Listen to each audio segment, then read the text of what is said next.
dengar azan dia keranjingan, ya, uang haji dimakannya, hilang batang hidungnya sekarang. Ya, sok cinta NKRI, munafik kau. Ya, sok cinta NKRI, kau tilap uang haji. Ya, sekarang hilang batang hidung kau. Geblek, gitu ya. Ya, ini. Bismillahirrahmanirrahim. Assalamualaikum warahmatullahi wabarakatuh. Alhamdulillah nahmaduhu wa nasta'inuhu wa nastaghfiruh wa na'udzu billahi min syururi anfusina wa min sayyiati a'malina. Man yahdihillahu fala mudilla lahu wa may yudlilhu fala hadiyalah. Asyhadu an la ilaha illallah wahdahu la syarika lah. Wa asyhadu anna Muhammadan abduhu wa rasuluhu alladzi la nabiyya ba'dah. Allahumma salli wa sallim ala nabiyyina Muhammad wa ala alihi wa sahbihi ajma'in. Qala Allah Ta'ala fil Qur'anil Karim, a'udzu billahi minasy syaithanir rajim. Ya ayyuhalladzina amanu taqullaha haqqa tuqatih wa la tamutunna illa wa antum muslimun. Amma ba'du, masyaallah muslimin, Bapak Ibu sekalian, sidang jamaah Masjid Senapelan yang dirahmati oleh Allah. Mari senantiasa kita memanjatkan puji syukur kehadirat Allah Subhanahu wa taala dengan ucapan dan amaliyah kita. Semoga dengan rasa syukur dan bukti kesyukuran kita taat kepada Allah Subhanahu wa taala, Allah makin melimpahkan nikmat kepada kita sekalian. Salawat dan salam kita aturkan kepada junjungan kita Nabi besar Muhammad sallallahu alaihi wasallam, yang dengan diutusnya beliau menjadi rahmat bagi seluruh sekalian alam. Bapak sekalian rahmati Allah, di kesempatan kali ini ada dua hal yang ingin saya paparkan dalam semua agenda safari dakwah ini. Yang pertama, mengambil iktibar daripada musibah bencana yang melanda negeri kita silih berganti. Belum habis duka dari bencana Sumatera Barat, Sumatera Utara, dan Nanggro Aceh Darussalam, di mana saudara-saudara kita masih dalam kem-kem pengungsian sebagian. Ternyata kembali mereka diuji dengan hujan dan banjir yang susulan. Kembali datang banjir susulan, ya. Begitu pula ternyata terjadi di daerah-daerah yang lainnya. Di Pulau Jawa juga terjadi musibah, ya. Bapak sekalian yang dirahmati oleh Allah, itu yang akan kita angkat pada kesempatan kali ini juga berkaitan tentang kita berada di akhir tahun, pergantian tahun 2025-2026, yang ternyata di negeri Indonesia yang mayoritas umat Islam terbesar di dunia, ternyata masih banyak kaum muslimin yang ikut serta memperingati pergantian tahun, sementara pergantian tahun ini merupakan tahunnya Masehi orang-orang Nasrani. Ya, bahkan di pergantian tahun itu tanpa sadar banyak kaum muslimin yang sudah meniru tingkah pola orang-orang kafir, di mana di jam 12 tepat nanti bunyi lonceng jam besar. Itu merupakan tradisinya orang Nasrani, dengan lonceng memanggil umatnya untuk datang ke gereja. Kemudian setelah itu ditutup trompet. Setelah itu dibuat pula kembang api, ya, yang itu merupakan tradisi orang Majusi, penyembah api. Alhamdulillah saya dengar di Kota Pekanbaru sudah dilarang, ya. Mudah-mudahan betul-betul bisa terhindarlah, ya, negeri-negeri kaum muslimin ini yang bangga meniru orang-orang kafir tapi malu menunjukkan jati dirinya sebagai muslim yang sejati. Nah, Bapak sekalian rahmati oleh Allah, berkaitan dengan dua perkara itu, ya, kita mengambil iktibar. Semuanya mari kita kembalikan dengan petunjuk hidup yang Allah berikan kepada kita berupa Al-Quran. Sebenarnya apa yang kita alami hari ini jauh-jauh hari sudah Allah ingatkan kepada kita sekalian, Bapak Ibu sekalian. Kembali surah Al-A'raf ayat 96 sebagai pembuka kajian ini, ya. Allah berfirman, a'udzubillahi minasyaitonir rajim. Walau anna ahlal qura amanu wattaqau lafatahna alaihim barakatim minas samai wal ard walakin kadzabu fa'akhadnahum bima kanu yaksibun. Kalau sekiranya penduduk negeri-negeri ini beriman dan bertakwa, maka akan kami bukakan pintu berkah dari langit dan bumi. Tetapi penduduk negeri ini mendustakan ayatku, kata Allah, maka aku hancurkan mereka, aku siksa mereka, dikarenakan ulah perbuatan dosa mereka sendiri. Jadi musibah bencana bukan terjadi karena proses alam. Musibah bencana bukan terjadi karena kita ini musim angin monsun. Musibah bencana bukan terjadi karena musim hujan. Tetapi musibah bencana terjadi semata-mata karena dosa maksiat penduduk negeri yang sudah lebih banyak orang maksiat dibandingkan orang-orang yang taat. Ketika Bunda Aisyah radhiyallahu anha bertanya kepada Rasulullah, "Ya Rasulullah, akankah sebuah negeri ditimpa musibah sementara negeri itu ada orang soleh?" Maka Rasulullah menjawab, "Iya, musibah akan menimpa orang-orang soleh di sebuah negeri apabila lebih banyak kemaksiatan dibandingkan orang-orang yang soleh, atau merajalelanya kemaksiatan dikarenakan banyak orang-orang soleh yang diam." Karena banyak orang-orang soleh yang diam, Bapak Ibu sekalian. Contoh, mohon maaf ini, lagi-lagi saya ulang kembali, ya. Contoh, alangkah mirisnya di negeri lancang kuning ini, Pak, istilahnya Pak ya, Riau, negeri lancang kuning, ya, yang sama bertetangga dengan negeri Minangkabau yang mayoritas Muslim. Tapi saya heran waktu saya sapri dakwah di satu tempat di Kampung Dalam, saya melihat di kiri kanan jalan apa itu? Di kiri kanan jalan Juanda orang menjual minuman keras secara bebas. Pertanyaannya, orang Islam di negeri ini gimana? Orang Islam di Pekanbaru ini bentuknya gini.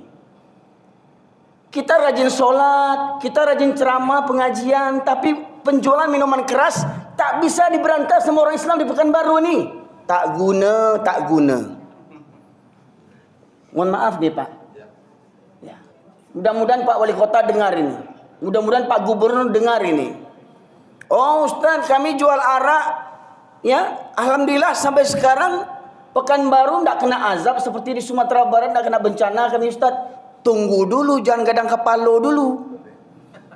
Ya, kalau Pekanbaru aman-aman jo kini, sementara penjualan minuman keras terjual bebas di sana. Apa kata Allah?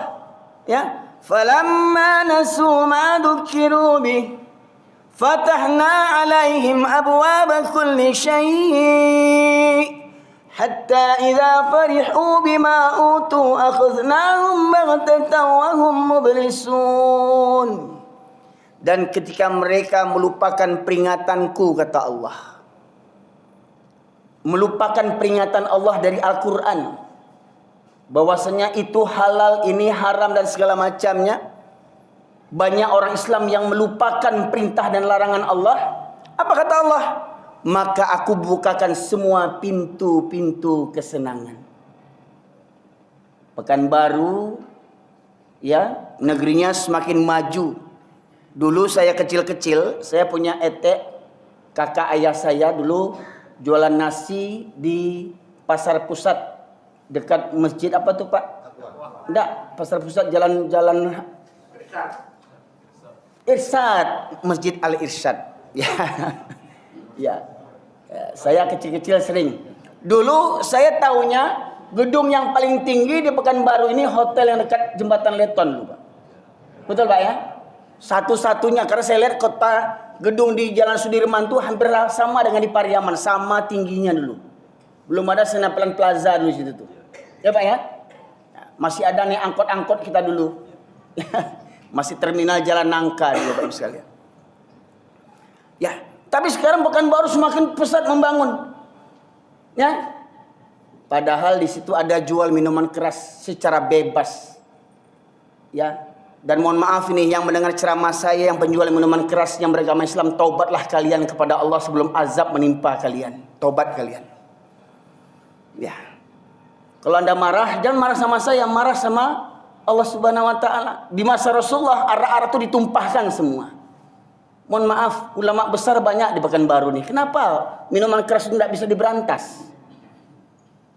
Oh, jam terbang banyak, ceramah begini, Bungono ceramah banyak, 1 juta umat orang hadir. Minuman keras tidak bisa diberantas. Tak punya muka orang Islam di Pekanbaru nih, Pak Ibu sekalian. Pertanyaannya, siapa yang backing itu, Pak? Siapa yang backing minuman keras itu, Pak? Coba. Itu. Pak Ibu sekalian, itu merupakan aib bagi kita orang Melayu, Pak Ibu sekalian. Baiklah Pak Ibu sekalian, rahmati oleh Allah. Pada kesempatan kali ini saya ingin mengambil itibar dari beberapa kaum nabi-nabi yang terdahulu. Pertama, kaum Nabi Nuh alaihissalam. Di masa kaum Nabi Nuh lah pertama kali terjadinya penyembahan berhala berupa patung-patung orang-orang soleh. Jadi lupa ternyata berhala-berhala, patung-patung yang mereka sembah itu semua awalnya adalah patung-patung orang-orang soleh. Di zaman mereka orang-orang soleh yang mengajak kepada Allah, Pak Ibu sekalian. Kemudian orang-orang soleh itu meninggal dunia. Maka silakan nanti dilihat dalam kitab Qisasul Anbiya yang dikarang oleh Imam Ibnu Katsir, ya, pengarang yang tafsirnya fenomenal, tafsir Ibnu Katsir. Beliau juga menyusun buku Qisasul Anbiya, kisah para nabi. Di situ jelaskan ketika para alim ulama di zaman Nabi Adam menjelang Nabi Nuh meninggal dunia, setan merubah wujud kepada seperti bentuk manusia dan mendatangi pengikut-pengikut orang-orang soleh. Apa kata setan menggoda mereka? Tidakkah kalian mengenang jasa guru-guru kalian, jasa syekh-syekh kalian, jasa ulama-ulama kalian? Apa kata jamaahnya? Ya kami rindulah, kami simpatilah, kami menghargailah syekh-syekh kami. Terus bagaimana kami mengenangnya? Apa kata iblis? Kenapa tidak kalian buat patungnya untuk mengenang jasa mereka? Ketika kalian melihat patungnya, kalian kembali semangat untuk mengikuti ajaran-ajaran guru-guru kalian. Akhirnya setan ini membuatkan satu patung. Dibuatlah oleh setan ini patung, ya, di antara nama-nama ulama-ulama yang dibuat pada masa itu, seperti mana Allah tegaskan dalam surat Nuh ayat 23, surat ke-71 ayat 23, Allah berfirman, A'udzubillahi minasyaitonirrajim. Wa qalu la tadarunna alihatakum wa la tadarunna waddaw wa la suwa'aw wa la ya'utha wa ya'uqa wa nasra. Jadi ulama mereka, apa kata mereka? Dan mereka berkata, jangan sekali-kali kamu meninggalkan penyembahan Tuhan-Tuhan kamu, dan jangan pula sekali-kali kamu meninggalkan penyembahan Wad dan Ya'ut, Suwa, Yahuz, Ya'uq dan Nasir. Jadi apa kata mereka nih Pak? Jangan sekali-kali kamu meninggalkan penyembahan Tuhan kamu. Jadi mereka mengaku beriman kepada Allah, tetapi di samping itu mereka membuat patung untuk apa? Dengan kami menyembah patung ini, semakin mendekatkan diri kami kepada Allah Subhanahu wa taala. Nah, itu tawasul tadi, ya. Dengan menziarahi kuburan wali-wali supaya kami mendapatkan syafaat dari Allah Subhanahu wa taala.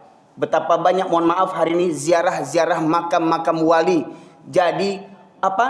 Jadi uang masuk bagi orang-orang yang penjaga kuburan. Bahkan mirisnya ada kuburan palsu. Pernah dengar, Pak? Di Jakarta itu ada kuburan palsu dibuat untuk apa? Untuk orang ziarah ke sana, minta berkah lah, minta tawasul lah, minta bernazar lah, ya. Sampai kuburan palsu pun mereka buat, ya. Saking bodohnya umat hari ini, sampai saat ini masih bodoh juga umat ini lagi. Padahal itu perangnya kaum Nabi Nuh berpuluh ribu tahun yang lalu, Pak Ibu sekalian. Ya. Nah kemudian ketika para nabi semuanya mendakwahkan kalimat tauhid, jadi semua nabi Pak, dari zaman Nabi Adam alaihissalam sampai Nabi Muhammad SAW, satu dakwah para nabi, satu tujuannya. Apa itu? Walaqad ba'atsna fi kulli ummatin rasulan an ya'budullaha wajtanibut taghut. Dan demikianlah kami utus para nabi setiap kaum untuk menyerukan sembahlah Allah saja dan jauhilah taghut. Ya. Nah, kemudian Bapak sekalian, apa jawaban kaum-kaum nabi terdahulu? Kaum Nabi Nuh, dilanjutkan dengan kaum Nabi Hud, kemudian kaum Nabi Lut, kaum Nabi Syuaib, kaum Nabi Saleh, ya. Apa kata mereka? Wattaba'u amra kulla jabbarin 'anid, ya. Dan mereka menuruti perintah semua penguasa yang sewenang-wenang lagi menentang kebenaran. Ya. Di Hud ayat 99. Jadi maknanya apa? Penguasa-penguasa, pemimpin-pemimpin, ini hati-hati Pak, pemimpin ini sifatnya umum. Baik pemimpin negara, pemimpin kaum, pemimpin suku, pemimpin adat, ya, pemimpin partai hari ini, pemimpin apalah namanya, ya, atasanlah, komandanlah namanya, semua pemimpin. Ingat, jangan ada pemimpin yang sewenang-wenang, yang zalim, kita serta-merta mengikuti perintah pemimpin yang sewenang-wenang. Pertanyaan, ada enggak yang seperti begitu Pak hari ini? Dapat arahan pemimpin misalkan, kutip uang keamanan pelacuran, uang keamanan pelacuran. Ada enggak tempat pelacuran dilindungi Pak? Ada enggak diminta uang keamanan tempat pelacuran? Gimana mau diberantas? Mereka melindungi tempat pelacuran. Kutip uang keamanan karaoke, tempat orang mabuk-mabuk, diskotik. Pertanyaannya, orang yang menjual arak itu bayar uang keamanan enggak? Bayar pajak enggak? Bayangkan Bapak Ibu sekalian. Ya. Dan jelas perintah itu salah. Ya. Seperti perintah apa? Seperti perintah Sambolado, tahu? Polisi Sambolado kafir itu yang dulu membunuh anak buahnya. Pernah ingat Pak? Membunuh satu orang saja ribut satu negara. Dulu anggota FPI dibantai 6 orang, negara diam-diam saja tuh. Kayaknya lebih berharga yang orang kafir dibandingkan yang orang Islam di negara ini. Orang kafir mati satu, segenegara hirup pikuk. Orang Islam dibantai di KM 50, santai-santai aja macam nyamuk yang mati. Ya. Ya. Sampai rest area di jalan tol itu diberantas habis untuk menghilangkan bukti. Betapa celakanya keparat-keparat itu Pak Ibu. Menghalalkan segala cara. Sambo membunuh dengan macam rekayasa. Yang ikut mendukung Sambo siapa? Anak-anak buahnya berapa orang? Saya lihat di berita hampir 60 orang yang mengikuti arahan Sambolado ini. Dan kebanyakan beragama Islam. Bayangkan betapa bodohnya keparat-keparat itu. Pakai dinas lagi utak ndak ada. Ya, orang kafir memerintah namo jo ikui, ndak ada agama, ndak ada iman dalam hatinya. Lai keparat, pakai baju dinas, agama Islam, namuah dia atur-atur sama orang kafir. Andia. Kecil orang kampung kami, Pak. Pangkat lai tinggi, lai jenderal. Ya, Jenderal Sambolado.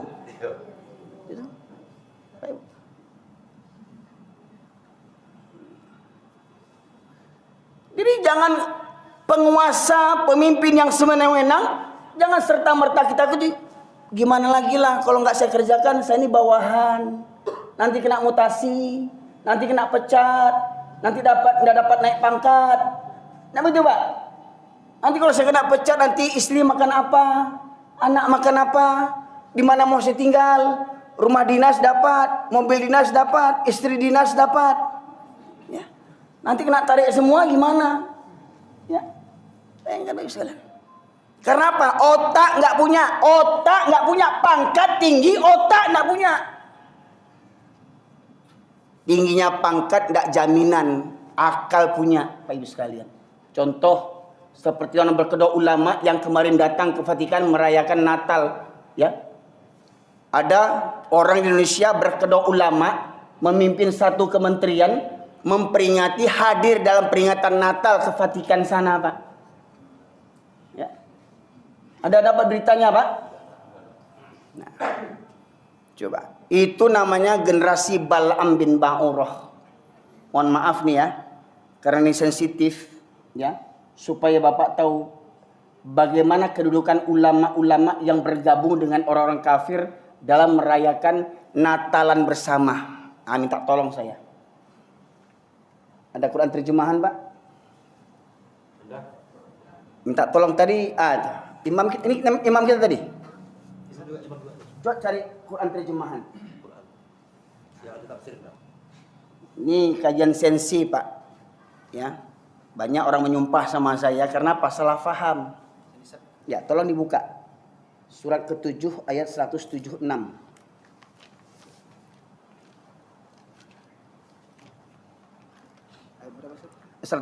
mulai dulu. Al-A'raf 175.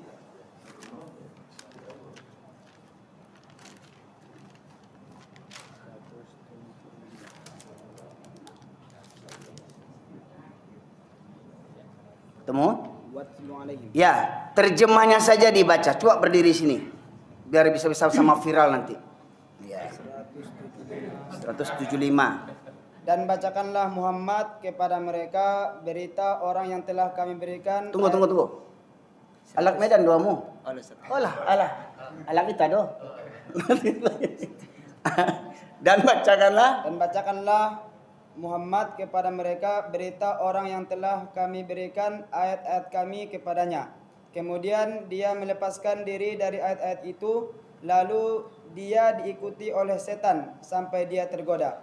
Perintah Allah di awal ayat, watslu alaihim, ada kata perintah, dan bacakanlah kepada mereka, kepada orang banyak, hai Muhammad, tentang orang yang dulu kami berikan ilmu tentang Al-Quran. Ya, dia menguasai Al-Quran. Dia mungkin menghafal Al-Quran, dia bisa berdakwah dengan Al-Quran. Tetapi apa? Setelah dia punya ilmu tadi, dia lepaskan ayat-ayat Al-Quran. Dia tidak peduli dengan mengamalkan Al-Quran tadi. Ya. Lalu dia diikuti oleh setan. Kalau sudah dia tidak memperdalam lagi Al-Quran, ya, akhirnya dia diikuti oleh setan sampai dia tergoda. Maka jadilah dia menjadi orang-orang yang sesat. Padahal dulu dia ahlul Quran, menghafalnya, menafsirkannya, mendakwahkannya, tetapi akhirnya dia sesat. Lantas apa kata Allah dalam ayat berikutnya? Dan sekiranya kami menghendaki, niscaya kami tinggikan derajatnya dengan ayat-ayat itu. Tetapi dia cenderung kepada dunia dan mengikuti keinginannya yang rendah. Maka perumpamaannya seperti anjing. Seperti apa? Seperti anjing. Yang keras sedikit, seperti anjing. Ya. Jika kamu menghalaunya, dijulurkan lidahnya, dan jika kamu membiarkannya, ia menjulurkan lidahnya juga. Demikianlah perumpamaan orang-orang yang mendustakan ayat-ayat kami, maka ceritakanlah kisah-kisah itu agar mereka berpikir. Di ujung ayat apa bunyinya? Maka ceritakanlah kisah-kisah itu agar mereka berpikir. Jadi ayat ini bagi orang yang punya otak saja, Pak. Yang tak punya otak nggak nyambung ayat ini nih. Ya, yang nggak bisa berpikir nggak masuk kaji ini. Ya, apa kata Allah di awal ayat tadi? Ayat 176 tadi. Dan kalau kami menghendaki, kami tinggikan derajatnya dengan ayat itu. Semestinya dengan ayat Quran itu dia dimuliakan oleh dengan ilmu Qurannya. Sarjana agama, master agama, ulama dipanggil orang. Tetapi apa? Dengan keulamaan ilmunya dia abaikan Al-Quran. Dia lebih kedepankan akal dan nafsunya. Maka kata Allah, mereka cenderung kepada dunia dan menurunkan hawa nafsunya rendah, maka perumpamanya seperti anjing. Ini kota orang kareh mana kan ampu pelunak seperti anjing. Jadi orang yang berkedok ulama yang datang ke Vatikan untuk rayakan Natal itu ulama anjing. Anjing. Ya. Oke duduk. Makasih ya. Batu Ustaz kasana muncung Ustaz baca-baca anjing. Itu kan firman Allah tuh. Boleh dirubah. Perumpamaan seperti wow. Boleh dirubah Pak.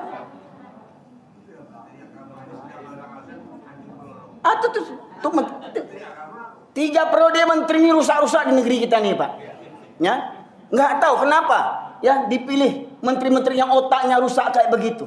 Ya, dengar azan dia keranjingan, ya, uang haji dimakannya, hilang batang hidungnya sekarang. Ya, sok cinta NKRI, munafik kau. Ya, sok cinta NKRI kau tilap uang haji. Ya, sekarang hilang batang hidung kau. Keblek kan gitu ya. Ya. Ini sekarang lebih parah lagi. Datang ke Vatikan ya, merayakan Natalan ulama anjing. Anjing. Pak, makanya saya suruh dibacakan terjemahan itu, kata anjing itu bukan dari mulut saya. Saya ulang-ulang aja lagi. Ya. Banyak hari ini ulama bermental anjing. Pak, tidak berani menyampaikan kebenaran. Parahnya negeri kita hari ini, musibah silih berganti melanda negeri kita, namun kita tidak ambil pelajaran daripada musibah itu, Pak Ibu sekalian. Apa kata Allah? Sesungguhnya Allah tidak akan merubah suatu kaum kalau kaum itu tidak merubah dirinya sendiri. Pertanyaan, mau berubah tidak kita dari pengalaman hidup ini? Mau berubah tidak kita daripada musibah ini? Ya. Nah, ternyata di antara musibah yang Allah timpalkan kepada kita, karena ada perilaku umat atau penduduk negeri ini seperti perilaku pengikut nabi-nabi yang terdahulu. Apa contohnya? Nah, ini Pak Ibu sekalian.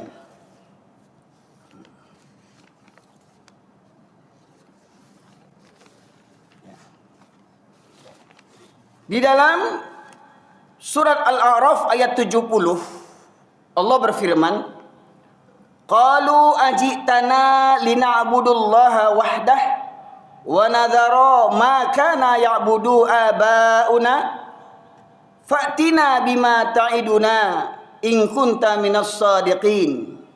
Mereka menjawab, apakah kedatangan kamu kepada kami agar kami hanya menyembah Allah saja? Jadi orang ini tidak terima cuma menyembah Allah saja. Mereka merasa tidak cukup cuma menyembah Allah saja. Maka mereka ingin ditambah dengan menyembah berhala-berhala.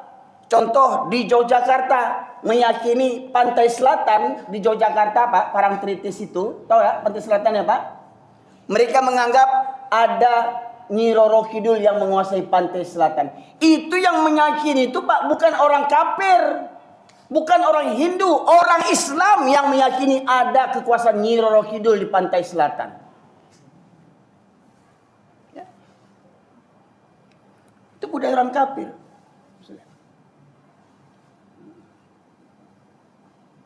Memajang foto-foto orang-orang soleh. Ya. Kalau sekedar kagum, simpati kepada ajaran orang-orang soleh, mungkin boleh jadilah.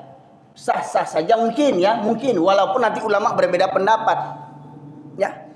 Tetapi kalau meyakini dengan adanya foto itu, dengan adanya berhala itu, dengan adanya benda itu dapat mendatangkan rezeki supaya orang datang masuk ke kadayawa, supaya rami kadayawa, patang foto orang gaya itu. Itu budaya syirik.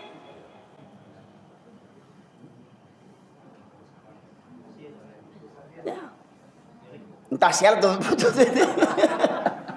Ya. Selain foto nang gaya itu adalah foto-foto yang lain tuh. Pakai sorban, pakai janggoy, aku gurunya Syekh Maulana iko, Syekh Maulana itu. Nah itu Pak. Syekh Siti Jenar. Ya. Ada enggak yang memajang foto-foto itu Pak? Wali-wali itu, syekh-syekh itu. dengan sorbannya, dengan janggutnya. Itu kan gambar orang-orang soleh kan? Baik sekalian.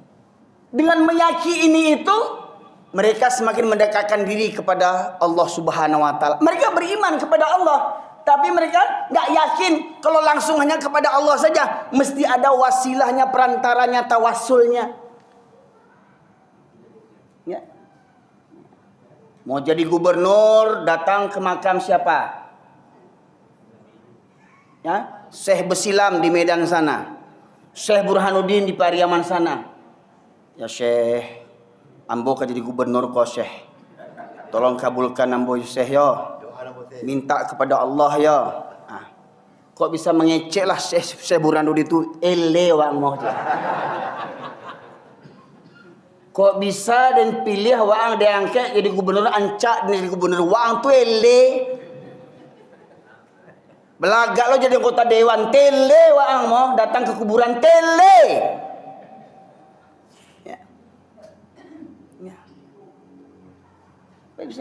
Meyakini kuburan orang-orang soleh bisa membawa berkah.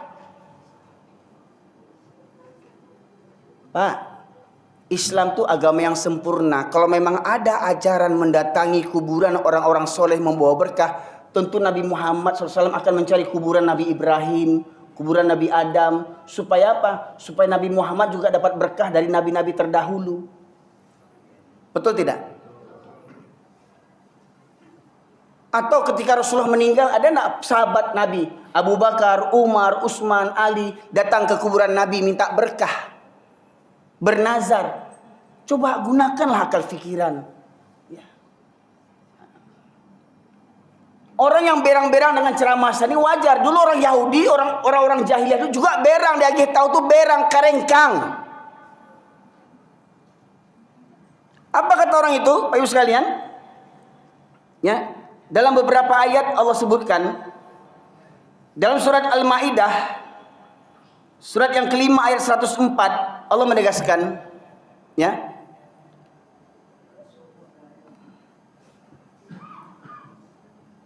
Al-Maidah 54. Mana tadi asisten tadi?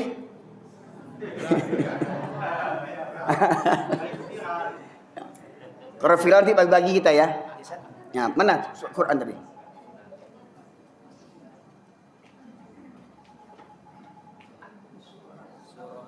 Al-Maidah 104.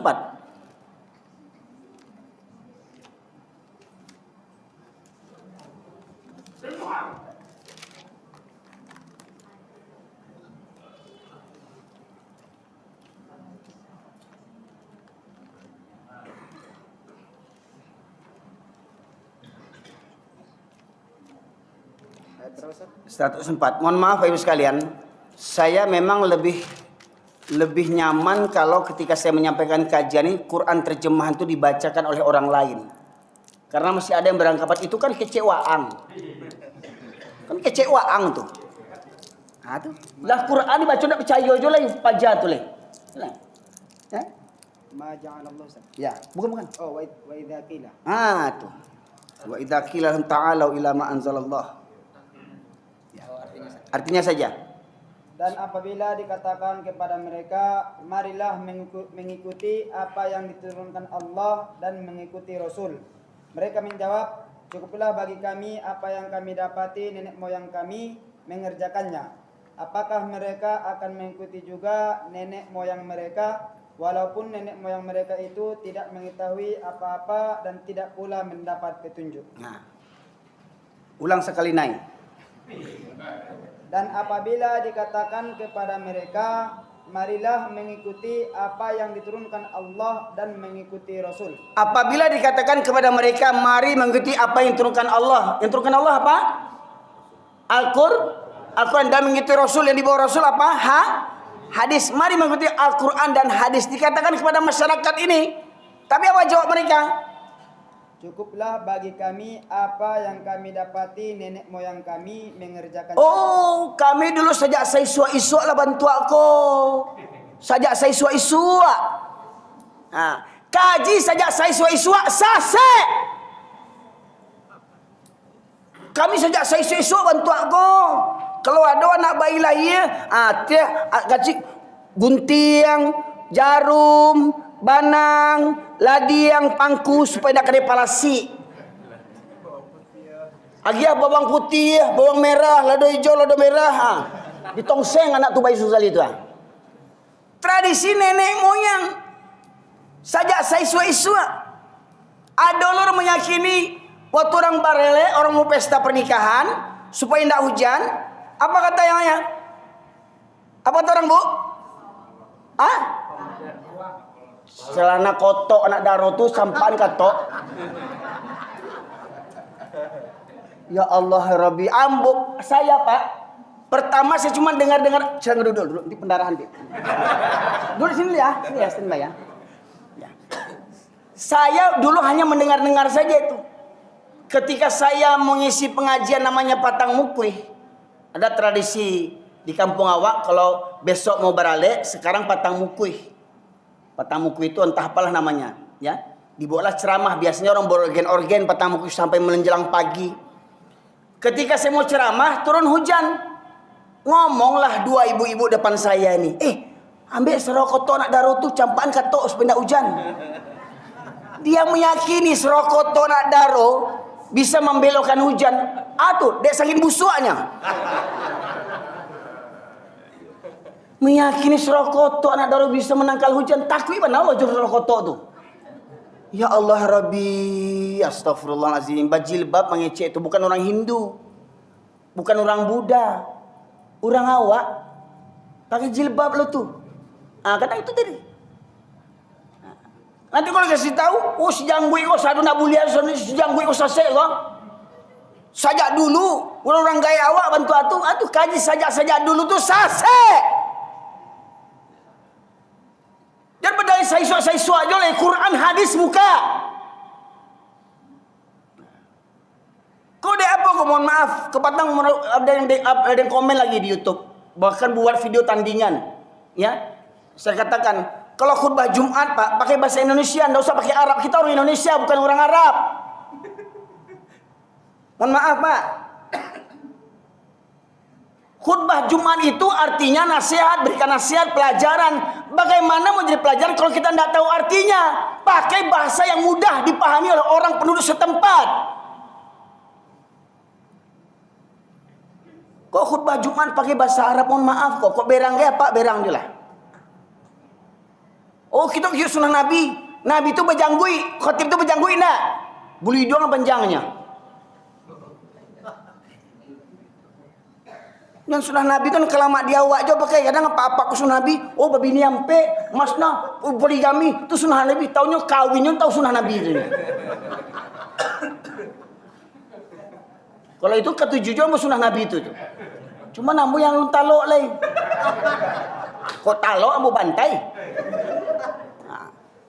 Mungkin alhamdulillah bini ambu baru 2 baru. Dek seorangnya meninggal, bini pertama meninggal Pak. Berganti bini yang kedua tuan. Baru mengganti belum bertambah lagi dah.